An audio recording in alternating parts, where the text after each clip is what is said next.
The Church of Jesus Christ of Latter-day Saints, Orlando, Florida, South Stake presents Building Up the Church in Florida.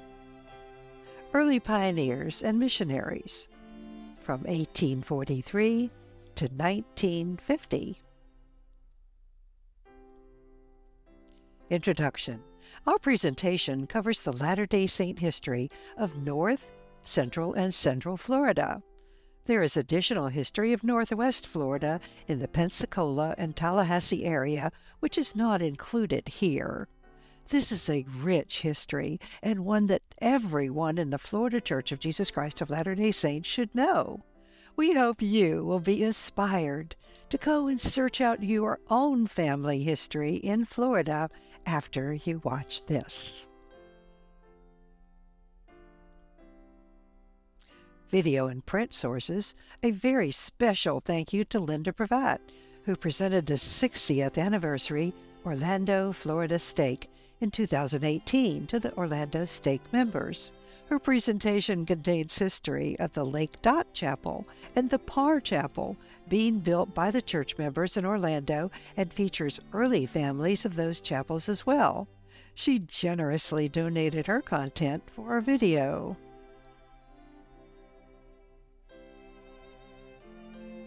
Video and print sources. We also thank Karen Jorgensen and Bill Boyd for going on the record to tell the story of early Florida from missionary beginnings in 1843 to the Parr Street Chapel days in the 1960s. This presentation would not have been possible without them. Karen is our narrator as well. As the story unfolds, you'll discover the sheer courage it took even to settle in Florida at that time, much less to go against the popular church teachings of the day and risk your life and property. So sit back, grab your popcorn, and join us as we travel back to the days when the Lamanites freely roamed the land in Florida, and when missionaries and church pioneers built the foundation of what we have today. With gratitude, we will now tell their stories. Early missionaries. Elders Daniel Cathcart and William Brown were the first missionaries to be sent to Florida in 1843 by Joseph Smith and the Council of the 12. There is no record of their service preserved, although that would be fascinating to read. Phineas H. Young, brother of Brigham Young, then served a 2-month mission in 1845 to the Cherokee Indians and other tribes, leaving copies of the Book of Mormon with Indian chiefs in North Florida. He sometimes traveled with Louis Dana of the Oneida tribe, also known as Brother Daney, who joined the church in 1840 in Nauvoo, Illinois. We do not know for certain if he went on this trip, but it is likely he did, as some journal records indicate this.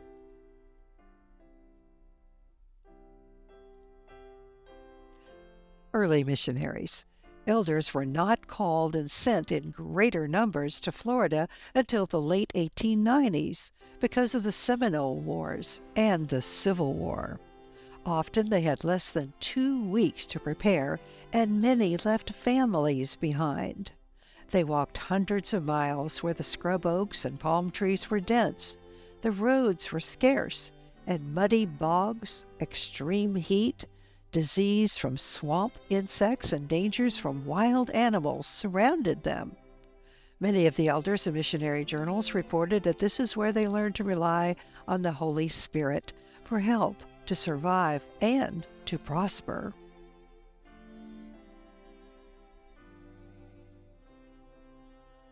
More about the early missionaries. They did not know where their next meal was coming from or if they could find a safe place to sleep. Homes were scarce, and they were never sure if anyone would accept their message. Often they walked countless miles through the woods only to have a door shut to them. They had no purse or script, money, as that was the way of missionaries back then. They had one spare set of clothes and necessities. They wore woolen suits and hats on most days. On top of all that, they faced hostility from widespread anti-Mormon stories, going round which were completely false, yet their faith grew stronger as they kept walking. One of the songs the missionaries sang as they traveled was called Florida.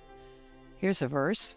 We have come to preach the truth to you here so far away, yea, down in this peninsula, the land of Florida, to fish and hunt the sheep of God, and gather those who stray, as we go marching through Florida. The world may hiss and scoff at you, and think the word a lie, venomous servant to the truth, and vengeance loud they cry. But harder still we'll work and fight to win that crown on high, as we go marching through Florida.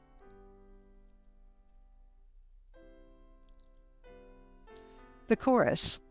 Hurrah, hurrah, the gospel comes to stay. Hurrah, hurrah, we are in the narrow way. We'll make this chorus ring with the saints so near the sea as we go marching through Florida. Everything they suffered did not seem to diminish their bright spirits and cheerful attitudes. How they rejoiced when even one soul was redeemed. The fruits of their labors are evident in Florida today. Churches and temples are plentiful in the state now.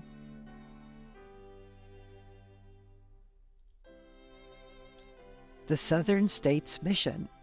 The first apostles to visit the North Florida area in January 1898 were elders Francis M. Lyman and Matthias F. Cowley, who attended a missionary conference in Sanderson, Florida.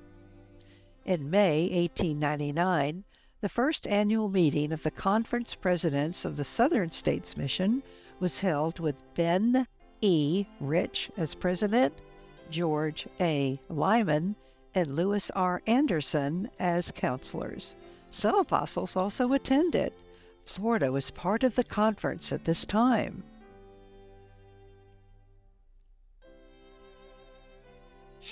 Early missionaries.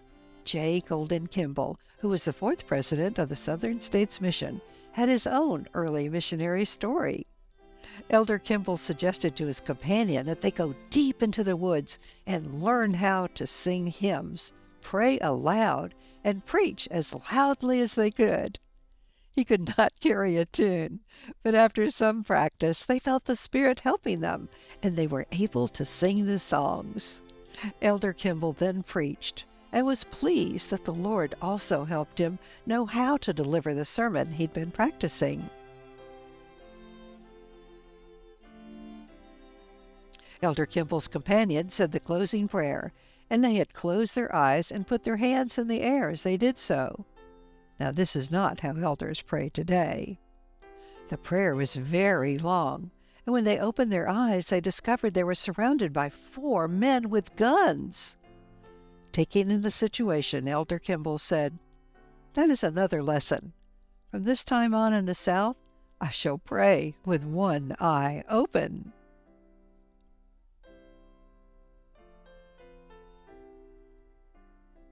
The missionaries were originally sent from Alabama and Georgia to organize open-air Sunday school meetings.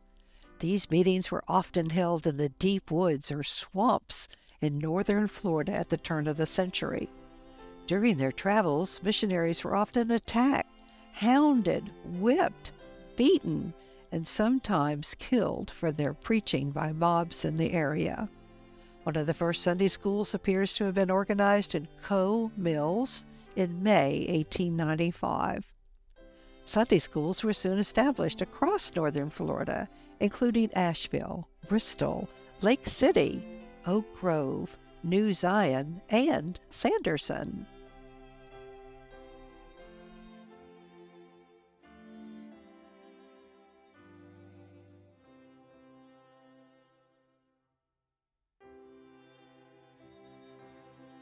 Hello, my name is Karen Locks Jorgensen, and I'm here for a few minutes to let you know about the Orlando, Florida Temple. Many years ago here in Central Florida, the missionaries came, actually about 100 years ago, and I don't think they ever thought that a temple would be here in Orlando, but they came. But there were Indians in Central Florida, and they actually managed to give a couple of Book of Mormons to these Indians. However, the atmosphere wasn't quite right for these Mormons, and it took almost 50 more years, around 1890, when the missionaries came. And as I remember, and I'll have to let you know this, it was the Phineas H. Young, brother of President Brigham Young, who spent 2 months in northern Florida. But then in 1895, Florida was part of the Southern States Mission. So what did this entail? It meant that the missionaries had to trek through sometimes alligator-infested swamps or dusty roads or our wonderful heat. But here, the Orlando, Florida temple was destined to come about. It was not long after that many people realized the adventures of these missionaries and particularly their message, the plan of salvation, the absolute truth that God is in heaven, that families are forever, and of course, our wonderful messages that our prophets continue to give us.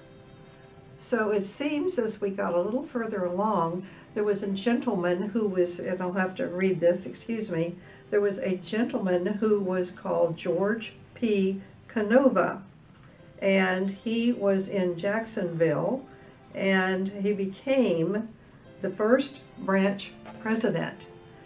It was a wonderful time for George Canova, and as he traveled about, he went to one particular conference, but on the way back, he was shot and killed. There was some anti-Mormon sentiment about, but that didn't stop because the grandson, when he grew older, was able to continue. Church members suffered severe persecution for helping the missionaries by housing them, feeding them, and helping them organize meetings. Among those were George Paul Canova and Thaddeus Alfonso Hill. We will go into George's story here, but there will be more in the video coming up later. It is interesting that their grandsons, Alvin Canova Chase and James Edward Hill, both became stake presidents in the Florida stake, which was the first one organized in the state.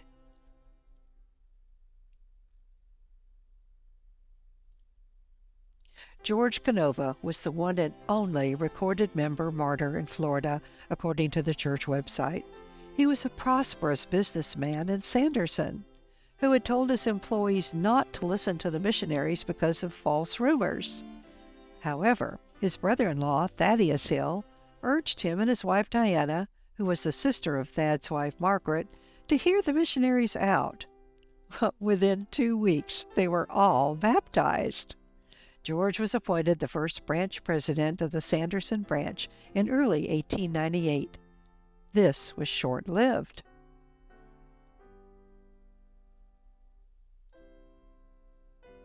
The story of George Paul Canova. It was a warm Sunday evening just after sunset in June 1898. George and his brother-in-law, Thad Hill, were in their buggy on the long ride home after a Sanderson missionary conference, and they were in high spirits. 5 miles from home, they noticed a gate had been blocked. At that moment, as Tad got out to open the gate, guns were fired from behind trees. George was hit, and Thad ran for help. By the time he got back, George had multiple gunshot wounds. He died a martyr for the cause because of his new faith and helping the missionaries in the area. Because of this incident, the church pulled the missionaries out of Florida, but they returned around 1902.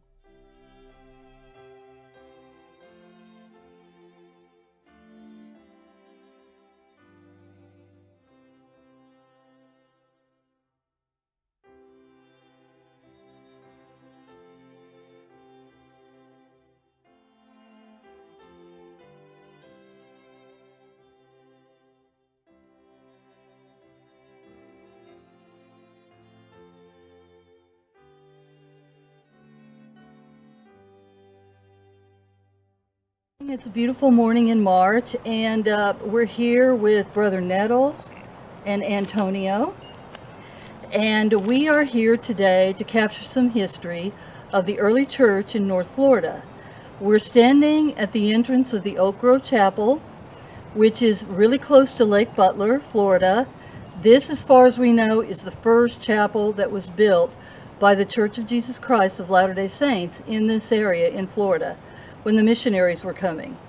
And Brother Nettles is going to show us and talk about the early church, this building, because he has quite a bit of knowledge of that. And then after that, we're going to proceed to the Oak Grove Cemetery and look to see if we can find any names that we know. So, Brother Nettles. Yes, well, I wasn't expecting this morning, but I was on my way to work, but I don't mind doing this. And I did grow up in this area and went to church here as a child and up until they built the new church in Lake Butler, which was, I think, in 80-something, 83 or so. But anyway, place has a lot of memories, and I can remember there wasn't a whole lot of people that came when I was just a kid and all, but we had people that came steady and of the different families in the area. And but anyway, like she said here, this church, it does have a lot of history to it.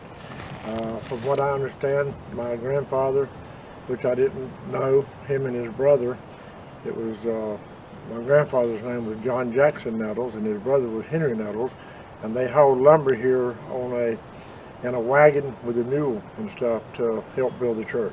Wow. And that was part of the history. And so it was, as you can see, this is the entrance to it. And years ago, it only went back a little way. We had 2 classrooms.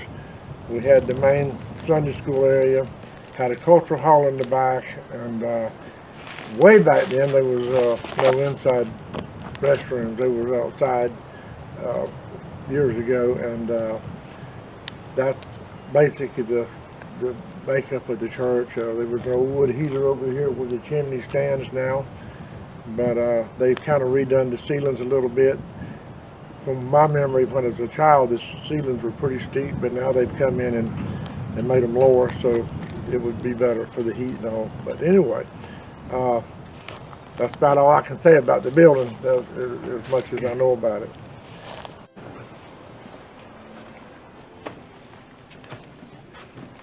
Well, as you can see, the ceilings has been lowered down. It's way back there was you could just see the tin up there and everything. And over here was there used to be a hole in the wall right here, but I'm assuming they covered it over.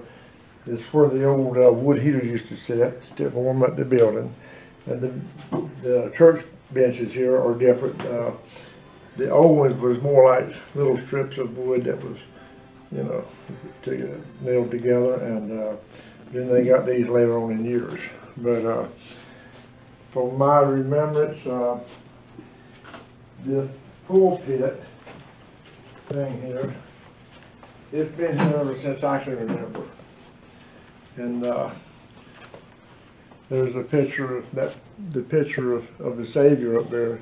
That's been here since I was a child. But this other one, they put it up there in later years. But and over here is the sacrament, the original sacrament table that we used and everything. And as you can see, there's the sacramental prayer and all. And the sacrament trays that we had back then for the bread and water, the water one was rounded, and it had metal, and they had little holes in it, and the cups were made out of glass. And we passed those around and everything. But anyway, so It's really amazing. anyway, and this was one of the classrooms, which I think it's been converted into a restroom now. Uh-huh. And then you had the different age groups, you know, as you progressed along, you went to this one. And then there was another classroom over here. And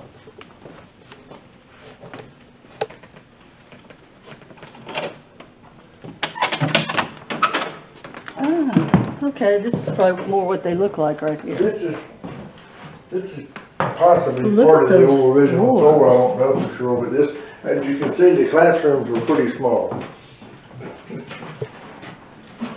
But, you know, they try to keep it up as much as they can, but it's over 100 years old. Do you know who owns this building now or this property?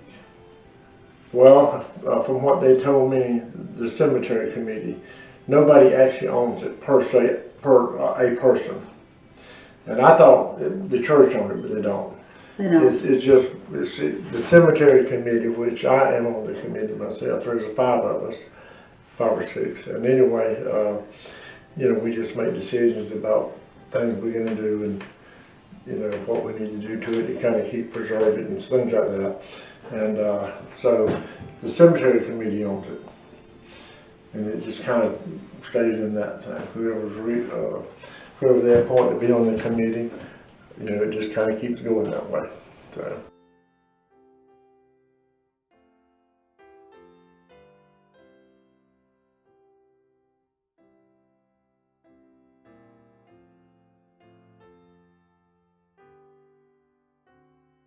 Our relatives.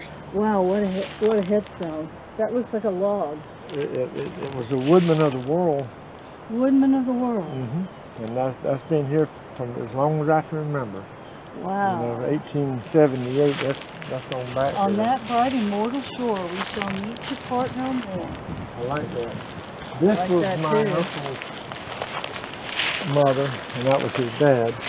They lived back through the Woodshire ways. That was one of the brothers, Lord Dick. And some of these I didn't really know. 1930s. But one of these, there was one of these, I think it was this one maybe, and one of these others, they got killed. A train hit them and killed the father and the son together. And the Dicks, you said they were the ones that helped build the chapel? I don't know exactly if they did or not now. I don't know who all had a hand in building it. But I do know that my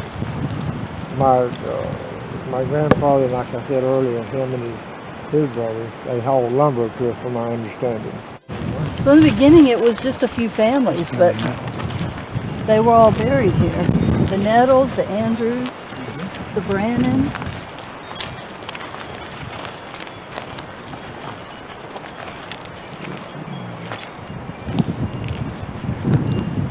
Okay, I don't see any other older ones back there.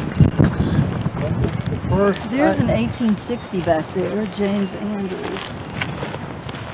He was definitely probably around. That's my Aunt Martis. That was my dad's sister. Oh, so she married into the Andrews family. And that was her husband. That was the first funeral I can remember attending when I was a child. You can see where the church ended years ago and to where they built the new part on. Yeah, you can tell the difference between the old and the new. Yeah. And we've always had, well, years ago all that was just, it was a little bit different, you know, but there was tables and stuff around some oak trees that used to be over there, like when we had the 4th of July celebration. We called it the picnic, but they had concession stuff out there, you know. They sold stuff, snow cones, peanuts, and candy bars, things like that. Oh, fun. It was pretty neat. So you think that's the original roof? That's the original roof. Wow, that's amazing. I can remember myself, and we used to come out and clean it, and we would paint it. Ah. You know, but it's you know, if you look back way back there, the houses and the buildings, like churches, they had steep roofs on them. You know, I'm assuming to help drain the water better. But anyway.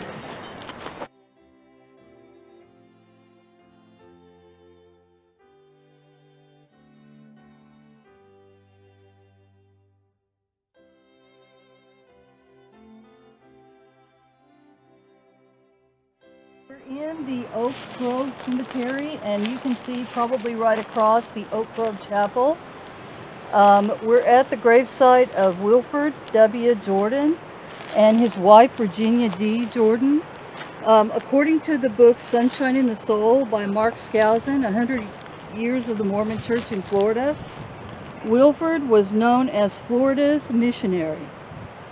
He lived in Oak Grove and later moved to Jacksonville, but he was buried out in this cemetery in, it looks like, around 1985. And he was one of the greatest missionaries that ever lived in Florida. He baptized over 700 people, and probably all in this area, and maybe even right over there where the creek is, because we're going to go take a look at that creek real quick. But can't say that, that's too fast.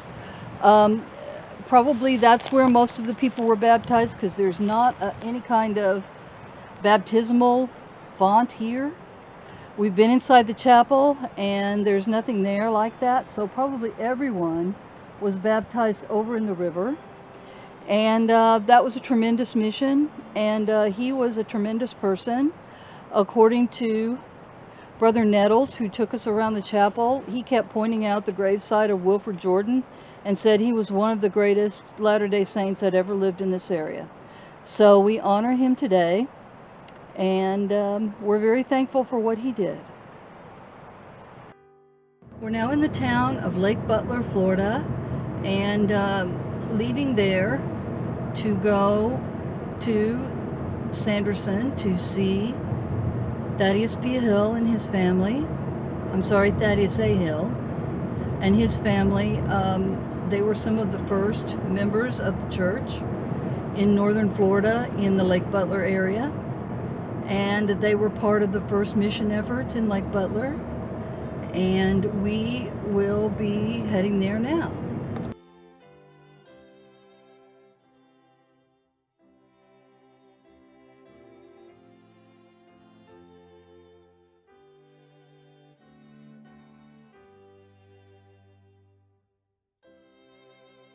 This is Paul and Denise Civic again. Hello. We are here to honor Thaddeus Hill, who was, his family was the first one of the first converts in Florida in Sanderson, and we are at the Sanderson Cemetery, and we are looking at the grave of Thaddeus Hill and his family. And I just want to read this quick story. One of the first converts in Florida was the Thaddeus Hill family in Sanderson, Baker County. Two elders traveling without purse or script stopped by the Hill home around Christmas time in 1896 and received shelter. They entertained the Hill children with songs and stories. 6 months later, another group of missionaries came through the area. Prejudice against the traveling elders was strong, and they had been walking through the woods for days without finding anyone to listen to their message. When they arrived in front of the Hill home, one of the elders stated, "The blood of Israel is in this house, and they will accept us." At first, Mrs. Hill bolted the door, but when her children reminded her of the charming young men who had stopped there the previous December, she relented and let them in. The next day, the missionaries presented the gospel to the Hill family. They were converted. Thaddeus Hill, his wife Margaret, and their three oldest daughters were baptized July 25, 1897 in a small creek near their home. The Hill family eventually moved to Jacksonville, where they helped build the Jacksonville Chapel. Okay, we're back on the road again, and we just left the cemetery in Sanderson, and we're going to hop over to Jacksonville, Florida, to find Evergreen Cemetery and look for the gravesite of George P. Canova, who was the first member martyr in Florida around 1898. And we'll be seeing if we can find him over there. And then after that, we will be heading home. This is Denise Civic and Paul Civic. We are at the Evergreen Cemetery in Jacksonville, Florida, looking at the graveside sort of headstone of the Canova family. And we are going to be looking at the site today of George Paul Canova, who was the first member martyr in the state of Florida that is recorded. He was the first branch president in, as far as we know, in Florida, and at the mission close to Lake Butler and in the Sanderson area. And he was going to a missionary conference with his friend Thaddeus Hill, and they were on the way home and they were accosted, and George Paul Canova was shot and killed at that site around 1898. He was born approximately 1844, 1845, and we're now going to go look at his family's headstones.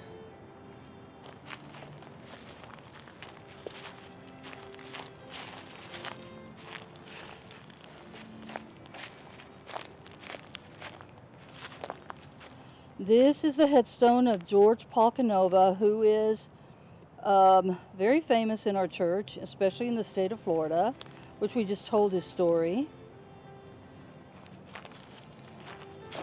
I believe this might be his wife, Diana Canova. She was born like a year after him and died a little bit later in 1906.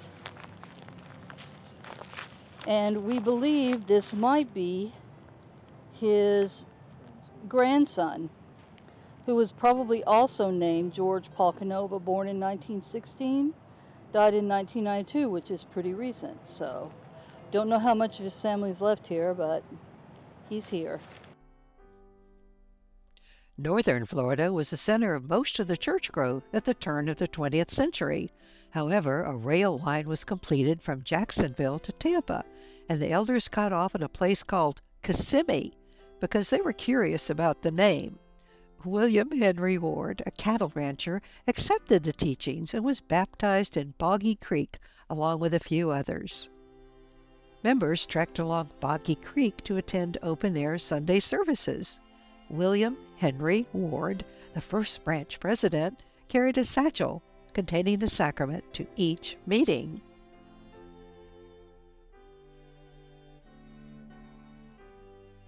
Timeline of some early meeting houses and chapels in northeast and central Florida. In 1900, the Oak Grove Chapel in Lake Butler, Florida. 1906, Jacksonville Meeting House, Jacksonville, Florida. 1908, Meeting House at Boggy Creek, Kissimmee, Florida. 1925, Jacksonville Chapel, Jacksonville, Florida. 1937, Lake Dot Chapel, Orlando, Florida. 1958, Parr Chapel, Orlando, Florida.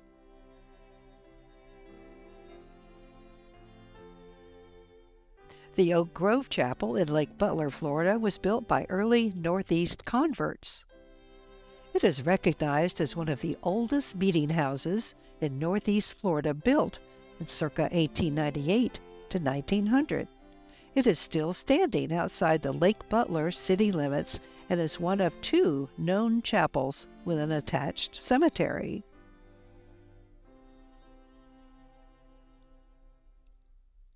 As mission efforts spread further east, some elders were transferred to the older coastal cities. This photo depicts John M. Shelley and other elder missionaries featured here in an airplane in St. Augustine, Florida in the early 1900s. The picture was taken at an amusement-type place and was situated to look as though they were actually in the air, even though they were on the ground. Was this their version of P-Day? They found an unusual way to enjoy their day off.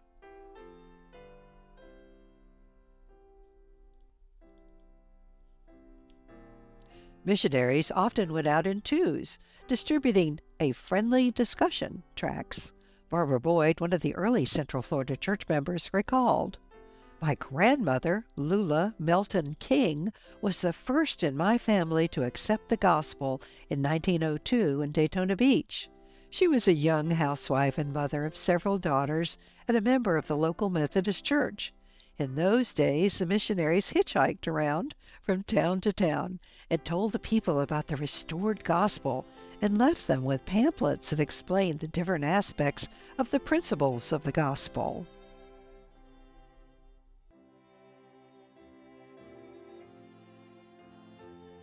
My name is William Boyd.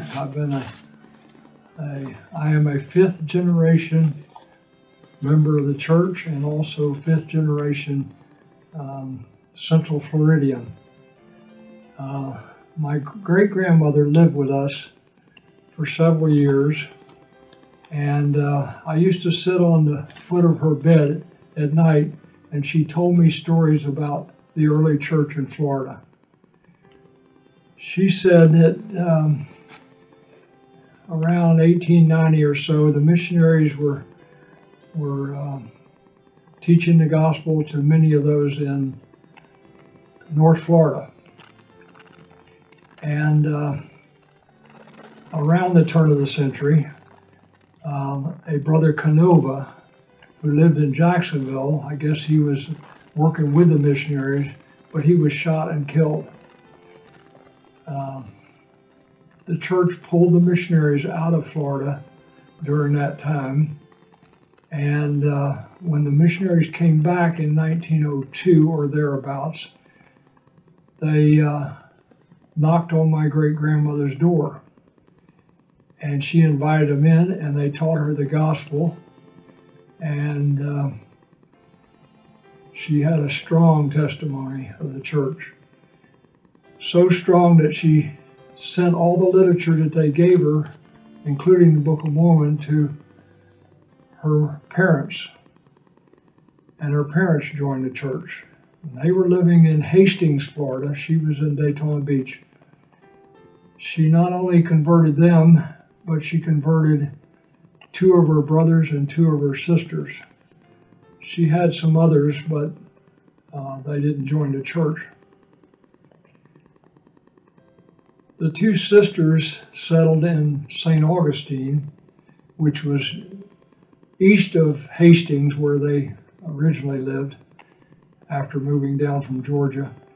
And they remained active for a period of time, but I have no record of them remaining in the church beyond just a short time. But her two brothers remained active till their death. They settled in New Smyrna Beach. Their family is still in New Smyrna Beach today, and a couple of them served in the temple in Orlando. One of them passed away, one of the granddaughters, and the other one is still working in the temple today. Her name is Rachel Brewer. My great-grandmother's family settled in Daytona Beach, and they all remained there until about 1940 or 50. During the war, some of them moved to Jacksonville to work in the war effort, but then they moved back to Daytona Beach. But my mother did not like Daytona Beach because of spring break and automobile races and bars and nightclubs and all that, tourists. She wanted to move to Orlando. So in 1950, my mother and dad moved to Orlando with three of us children. Arthur Nelson and Polly Ann Dubberly were two of the earliest converts in Northeast Florida and played a prominent part in the building up of the church in that area. They owned a chain of grocery stores in Lake City, Florida. Their son, Roy Pascual Dubberly, was sent to Orlando by the family to build another store. 32 members of the church there formed a branch and met in the house of Aunt Virginia Prescott in downtown Orlando. Roy was made the first branch president when he arrived.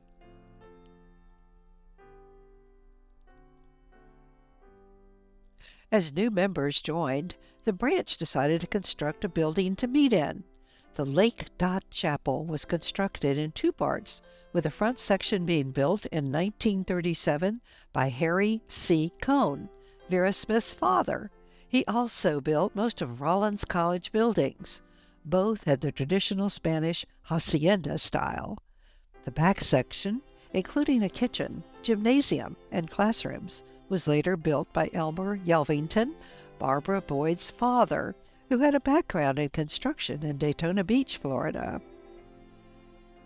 About the time we moved to Orlando, they were in the process of building a building,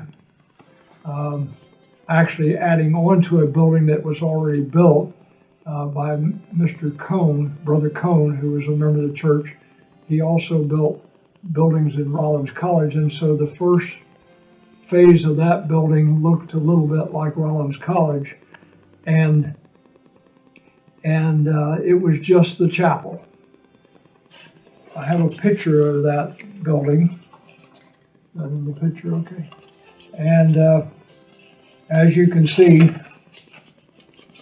this part looks like Rollins College with the bell tower and the barrel tile roof.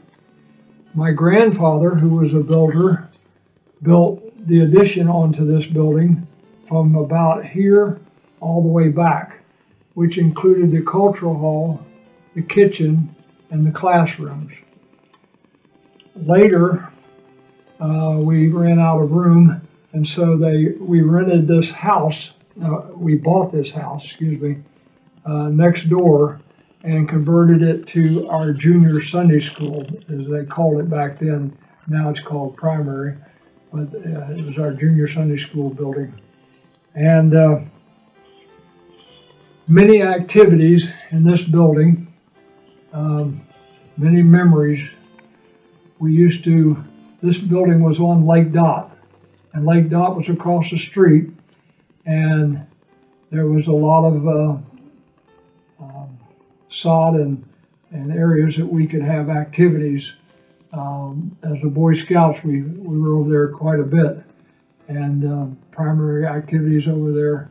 It was just a nice place beside the lake to have a picnic or whatever the members wanted to do. Sometimes we'd have boxed lunches on the side of the lake. And I have some fond memories of that building because I grew up in that building. For example, I was baptized at the age of 8 in that building by my grandfather. My dad wasn't a member. And this font was underneath the choir loft, or the choir stage, and there were doors that you opened up and you went down into the font. Many of us were baptized in that font. Several years later, the Parr Chapel was constructed in downtown Orlando, where the first stake was organized. The building was designed by a Lutheran architect with mid-century modern architecture meant to symbolize praying hands. It is a most unusual building in downtown Orlando and is still being used today. Church members worked diligently to raise funds to build the chapel.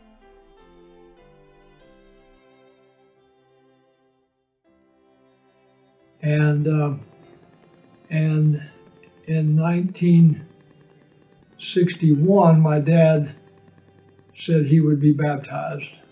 And I had the honor of baptizing my dad.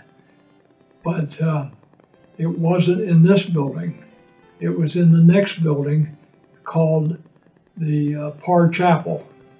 Now, the Parr Chapel was built with funds from the members. We had building fund drives, and what we did is a couple of things. We built a house. So if you were a carpenter, or if you were a plumber, or if you were an electrician, everybody pitched in and built this house. And we sold the house when we got it built to Brother Haddock. Brother Haddock's son was, a few years back, was the stake president in Gainesville State. But his family lived in that house, and next door was the Munns' house. And President Munns was the temple president here recently. He grew up in the house next door. Another fundraising activity we had is we had a farm. It was on Primrose in Orlando, a big vacant lot, and we farmed it. And as a young teenager, I picked tomatoes and okra and peas and maybe even sweet potatoes. And we would sell those to local restaurants and grocery stores, and we put that money into the building fund. Also on Parr Street, we farmed that piece of property. And when it came time for us to dig up the sweet potatoes, the young men and young women, as an activity, dug up all those sweet potatoes. Right after that, the young men, young women helped in digging the footings for that building. Now, every family was assessed funds or a certain amount of money for the building, because just those activities weren't enough to pay for the building. And I can remember my dad being assessed X number of dollars, and he didn't have the money. So he said, boys, you're going to go down there and be laborers on building that building, and you could punch a time clock and they would credit your family for the building fund. So I toted blocks, I mixed mud, and I helped put in the gymnasium floor, which was little small slats of wood and big floor, and 3 of us put that gymnasium floor in. But after that, I went in the Army. I graduated from high school, went in the Army, and so I never actually went to that building except I think one time, and that was to baptize my dad, and then I went in the Army in early '62. He was baptized in '61, maybe late '61.